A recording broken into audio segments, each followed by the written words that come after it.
नमस्कार दोस्तों। आज बात करेंगे कि ITR 4 बिजनेस इनकम के लिए कैसे फाइल करेंगे। प्रेजम्पटिव टैक्सेशन स्कीम 44 AD में कैसे आप ITR 4 फाइल करेंगे, आज मैं आपको बताने वाला हूँ। फाइल में जाएंगे, इनकम टैक्स रिटर्न में जाएंगे, फाइल इनकम टैक्स रिटर्न में जाएंगे। यहाँ सेलेक्ट करेंगे असेसमेंट ईयर 24-25, ऑनलाइन पे क्लिक कर लिया क्योंकि ऑनलाइन फाइल करने वाला हूँ मैं। उसके बाद कंटिन्यू पे क्लिक करेंगे, यहाँ से स्टार्ट न्यू फाइलिंग पे जाएंगे और इंडिविजुअल यहाँ सेलेक्ट करना होगा। कंटिन्यू करेंगे, फॉर्म ले लेंगे। फॉर्म कौन सा? फॉर्म ITR 4 ले रहे हैं, ठीक है। ITR 4 के अंदर फाइल होगी है। प्रोसीड विद ITR 4 पे क्लिक करेंगे तो देख सकते हैं 3 स्टेप होता है। पहले में वैलिड है, दूसरे में कंफर्म, तीसरे में वेरीफाई। तो चलिए समझते हैं। उससे पहले बताना चाहूँगा, जो भी भाई बंधु मेरे चैनल पर पहली बार हैं, इस वीडियो को पहली बार देख रहे हैं, जिन्होंने अभी तक सब्सक्राइब नहीं किया, सब्सक्राइब कर लीजिए। साथ ही साथ बेल आइकन पे भी क्लिक कर लीजिए ताकि इस तरह का कंटेंट आपको मिलता रहे। सो दोस्तों, लेट्स गेट स्टार्टेड पे क्लिक करना है। अब यहाँ पे जो ऑप्शन पूछा जाता है वो रीज़न पूछा जाता है कि ITR क्यों फाइल करना चाहते हैं। तो 3 ऑप्शन है। पहले में बोलते हैं कि taxable income basic exemption limit से ज़्यादा है, इस वजह से फाइल कर रहे हैं। बेसिक एग्जम्पशन लिमिट क्या है? 2.5 लाख, न्यू टैक्स रेजिम में 3 लाख मिल जाती है। या फिर दूसरे ऑप्शन बोलते हैं कि आप इनकम टैक्स के 7th प्रोवाइजो को सेक्शन 139 सबसेक्शन 1 को कंप्लाई करते हो, इस वजह से फाइल कर रहे हैं। या फिर तीसरा कोई अदर रीज़न है। तो यहाँ पे मेरा पहला रीज़न है, सेलेक्ट कर लिया, टिक कर लिया, कंटिन्यू पे क्लिक कर लिया। ओके पे क्लिक करेंगे तो देखो बहुत सारे ऑप्शन है। सबसे पहला ऑप्शन आता है पर्सनल इन्फॉर्मेशन, ठीक है। पर्सनल इन्फॉर्मेशन में यहाँ पे पर्सनल डिटेल्स भरनी पड़ती है। चलिए एक एक करके डिटेल्स सब भरते हैं। उससे पहले बताना चाहूँगा, अगर आप ITR फाइलिंग की पेड सर्विसेज लेना चाहते हैं, जहाँ पे आपको बेस्ट प्रोफेशनल के द्वारा पेड सर्विस मिलती है, तो पेड सर्विसेज का लिंक वीडियो के डिस्क्रिप्शन में मिल जाएगा, जहाँ से आप पेड सर्विसेज ले सकते हैं ITR फाइलिंग के लिए। तो सबसे पहले पर्सनल इन्फॉर्मेशन आया।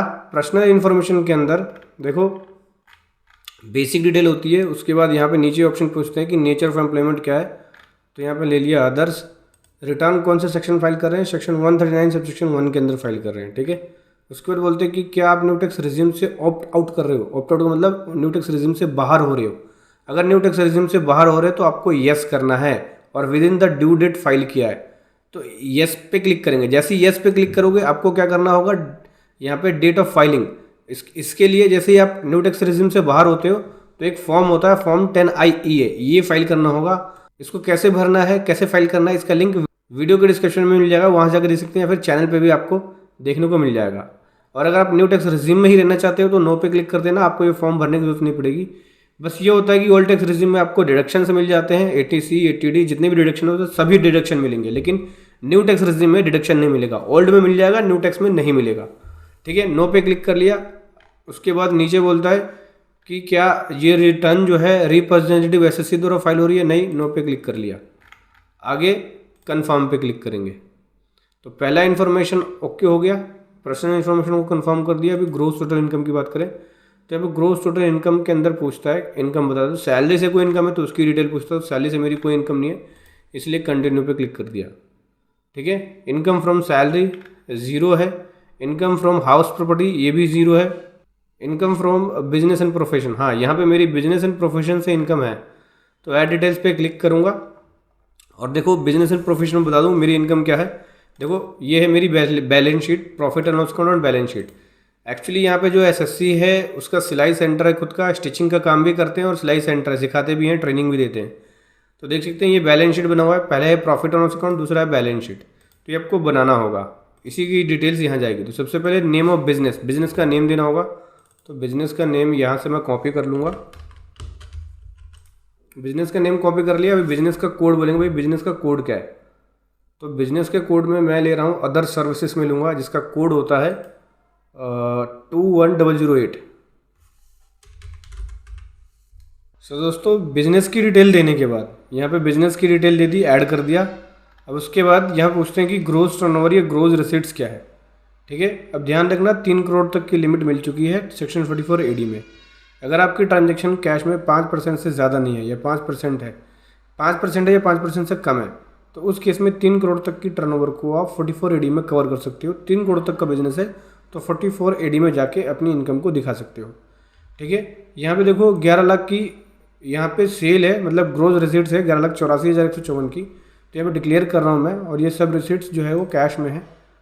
ठीक है, तो मैं यहाँ पे 11,84,154 लिख रहा हूँ।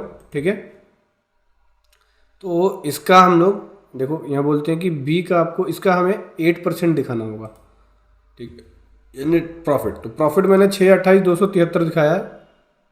लगभग बात करें ग्रोस प्रॉफिट यहाँ पे 62% और नेट प्रॉफिट 53% है, जो कि 8% से ज़्यादा है। अगर 8% से कम होगा तो ऑडिट कराना पड़ सकता है।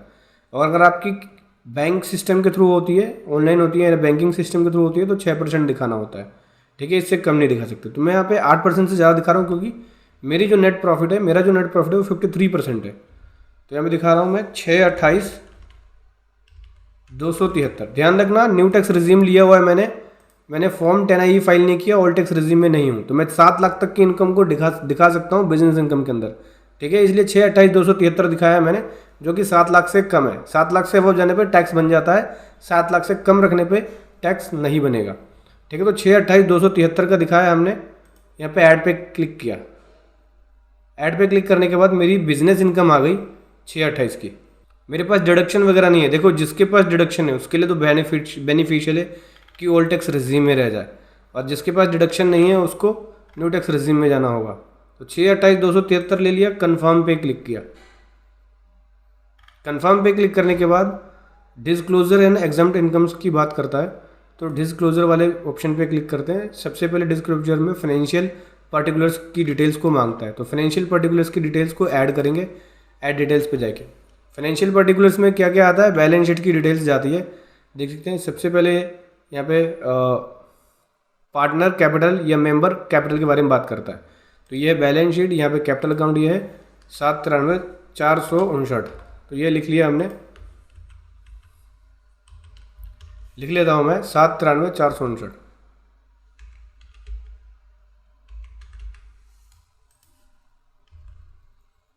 उसके बाद संडी डेटर है 235,483 की। संडी डेटर क्रेडिटर 0 है,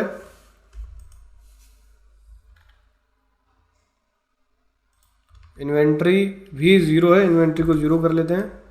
और संडी डेटर की बात करें तो संडी डेटर है यहाँ पे 235,483 की। 235,483 ले लिया, यहाँ पे संडी डेटर हो गया। उसके बाद कैश इन हैंड है 356,020 की। कैश इन हैंड आ गया 356,020। उसके बाद है नीचे अदर एसेट्स, जो कि 201,956 की है। यहाँ जाते हैं 201,956, टोटल हो गया 793,459, 793,459। ऐड डिटेल्स पे क्लिक करेंगे, देख सकते हैं बैलेंस शीट की डिटेल हमने यहाँ पे दे दी। नीचे इन्फॉर्मेशन रिगार्डिंग जीएसटी में रजिस्टर्ड नहीं हूँ। अगर आप जीएसटी में रजिस्टर्ड है तो ऐड डिटेल पे क्लिक करके जो सेल आपकी है, ये वाली सेल, देखो ये वाली सेल जीएसटी के हिसाब से होनी चाहिए, और जीएसटी नंबर डाल के जीएसटी वाली सेल आपको लिखनी होगी। कोई एग्जाम्प्ट इनकम है उसकी डिटेल दे सकते हैं। कन्फर्म पे क्लिक कर दिया। कन्फर्म पे क्लिक करने के बाद देखो ग्रोस टोटल इनकम जो हमने दी है, यहाँ पे सैलरी इनकम तो नहीं है हमारी। सैलरी इनकम के अलावा कौन कौन सी इनकम हो गई, इनकम फ्रॉम सैलरी नहीं है, इनकम फ्रॉम हाउस प्रॉपर्टी नहीं है, income from house business income आ गई। बिजनेस इनकम के बाद इनकम फ्रॉम अदर सोर्स, हाँ मेरी अदर सोर्स से इनकम है, इसलिए मैं अपनी अदर सोर्स की इनकम को भी ऐड कर रहा हूँ। लगभग बता देता हूँ मैं आपको। यहाँ पे जो इंटरेस्ट इनकम है वो है मेरी इनकम फ्रॉम अदर सोर्स से, तो interest on saving bank account yes करके क्लिक करके यहाँ पे मैं अपनी जो सेविंग अकाउंट का इंटरेस्ट है वो लिख रहा हूँ 4694। ये ले लिया हमने सेविंग अकाउंट का इंटरेस्ट, और कंटिन्यू पे क्लिक किया। ये मैंने अपनी सेविंग अकाउंट का इंटरेस्ट दिखा दिया, मतलब अदर इनकम दिखा दिया। अभी कन्फर्म पे क्लिक करूँगा। कन्फर्म पे क्लिक करने के बाद डिडक्शंस की बात करें तो मैंने आपको बताया न्यू टैक्स रिजीम के अंदर आपको डिडक्शन नहीं मिलेगा, केवल डिडक्शन मिलेगा 80CC D2 का। ठीक है, तो कंटिन्यू पे क्लिक कर दिया। इस तरह का कोई और डिडक्शन मेरा नहीं है, और वैसे भी न्यू टैक्स रिजीम में और कोई डिडक्शन मिलेगा ही नहीं आपको, केवल 80CC D2 का मिलेगा। कन्फर्म पे क्लिक कर दिया। अगर और डिडक्शन लेना चाहते हैं तो आपको इसके लिए फॉर्म 10I फाइल करना होगा, जो कि ओल्ड टैक्स रिजीम का है।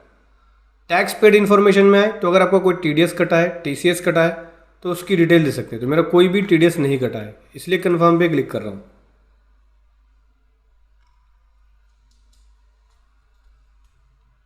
उसके बाद नीचे स्क्रॉल करेंगे, टैक्स पेड इन्फॉर्मेशन जीरो हो गया। टोटल टैक्स लाइबिलिटी की बात करें तो टोटल टैक्स लाइबिलिटी में कंप्यूटेशन ऑफ इनकम की बात करें तो 632,970 की टोटल इनकम आ गई। टोटल टैक्स इस पे बनेगा 18,297, जो कि रिबेट मिल जाएगा मुझे 87A के अंदर रिबेट मिल जाएगा। 22,500 तक का रिबेट मिलता है, तो यहाँ पे मेरे को 18,297 का रिबेट मिल जाएगा। तो जो टैक्स की लाइबिलिटी है मेरी जीरो हो जाएगी, यानी जीरो टैक्स भरना है। कंफर्म पे क्लिक कर दिया, बाकी सभी ऑप्शन कंफर्म हो गए। प्रोसीड पे क्लिक किया। प्रोसीड पे क्लिक करने के बाद देखो ये मेरी इनकम आ गई 632 की। इसके अलावा कोई टैक्स इंटरेस्ट पेनल्टी बनानी है। प्रीव्यू रिटर्न पे जाएंगे, यहाँ से सेलेक्ट कर लेंगे एसएससी को और प्रोसीड टू प्रीव्यू पे जाएंगे। प्रोसीड टू प्रीव्यू पे जाने के बाद देखो ये आईटीआर का फॉर्म आ गया। इसके बाद नीचे स्क्रॉल करेंगे, सबसे नीचे प्रोसीड टू वैलिडेशन पे जाएंगे। देखो वैलिडेशन सक्सेसफुली हो गया। प्रोसीड टू वेरिफिकेशन पे जाना है, यहाँ से वेरीफाई करने वाला हूँ, ई वेरीफाई करेंगे, टिक कर लिया। कंटिन्यू पे क्लिक करेंगे, आधार ओटीपी ले लेंगे। आधार ओटीपी के ज़रिए वेरीफाई करने वाला हूँ, तो मैं यहाँ पे ले लूँगा आधार ओटीपी। ठीक है, कंटिन्यू पे क्लिक करेंगे, जनरेट करेंगे आधार ओटीपी। चलिए लिख लेते हैं ओटीपी।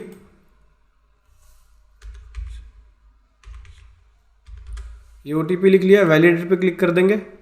वैलिडेट पे क्लिक करने के बाद देखो ये हमारी रिटर्न सबमिट के लिए बोल रहा है। सबमिट वाले बटन पे क्लिक करेंगे, सक्सेसफुली सबमिट हो गई। डाउनलोड रिसिप्ट पे क्लिक करोगे तो देखो ये हमारी रिटर्न हो गई डाउनलोड। तो इस प्रकार से ITR 4 फाइल करना है असेसमेंट ईयर 24-25 का। ठीक है, देखो ये 632,970 की इनकम मैंने दिखा दी। तो ऐसे हम फाइल करेंगे ITR 4।